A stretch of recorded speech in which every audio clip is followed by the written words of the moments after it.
Alam ninyong ang mga kalahok sa paligsahan ay tumatakbong lahat. Ngunit iisa lamang ang nagkakamit ng gantimpala, kaya't pagbutihin ninyo ang pagtakbo upang kamtan ninyo ang gantimpala. Lahat ng manlalarong nagsasanay ay may disiplina sa lahat ng bagay, upang magkamit ng isang gantimpalang panandalian lamang. Ngunit ang gantimpalang hinahangad natin ay panghabang panahon. Noong sumali si Miguel sa kanyang unang marathon, akala niya ito ay madali lang. Pero pagdating sa kalagitnaan ng kanyang pagtakbo, nanakit ang kanyang mga binti. Hingal na hingal siya at muntik nang sumuko. Naalala niya ang mga buwan ng kanyang pagsasanay at disiplina na kanyang pinagdaanan. Kaya't dahan-dahan, step by step, tumakbo siya hanggang sa makarating sa finish line.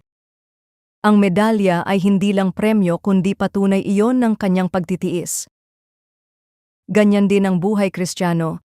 Gumamit si Pablo ng pagsasalarawan ng takbuhan para ipakita na ang pagsunod kay Kristo ay nangangailangan ng pokus at pagtitiyaga. Ang gantimpala natin ay hindi medalya na kumukupas, kundi ang walang hanggang buhay na kasama siya. Hindi tayo tumatakbo para makamtan ang kaligtasan, dahil ito ay kaloob ng Diyos sa pamamagitan ng biyaya. Ngunit ang biyayang iyon ang nagtuturo sa atin na tumakbong may layunin. Ang disiplina sa pananalangin, pagbabasa ng salita ng Diyos, at pakikisama sa kapwa mananampalataya ay hindi para kaumasa sa sarili, kundi bilang tugon sa pagkilos ng Diyos sa ating puso. May mga araw na parang ang hirap at paakyat ang daan, kapag may pagsubok, tukso, o kapag napapagod tayo. Ngunit ipinaalala ng Espiritu na si Kristo ay nauna ng tumakbo at may katiyakan na ang tagumpay. Kaya't patuloy tayong tumingin sa Kanya. Totoo ang hirap, pero mas tunay ang galak sa dulo.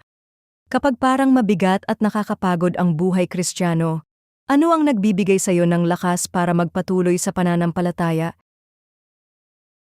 Panginoon, salamat sa pagtawag mo sa akin sa takbuhan ng pananampalataya at sa pagsama mo sa akin sa bawat hakbang. Kapag ako'y napapagod na, turuan mo akong umasa sa lakas mo, hindi sa akin sarili. Tulungan mo akong tumakbo ng may disiplina, pag-asa at kagalakan, hanggang sa makita kita sa dulo. Sa pangalan ni Jesus, Amen.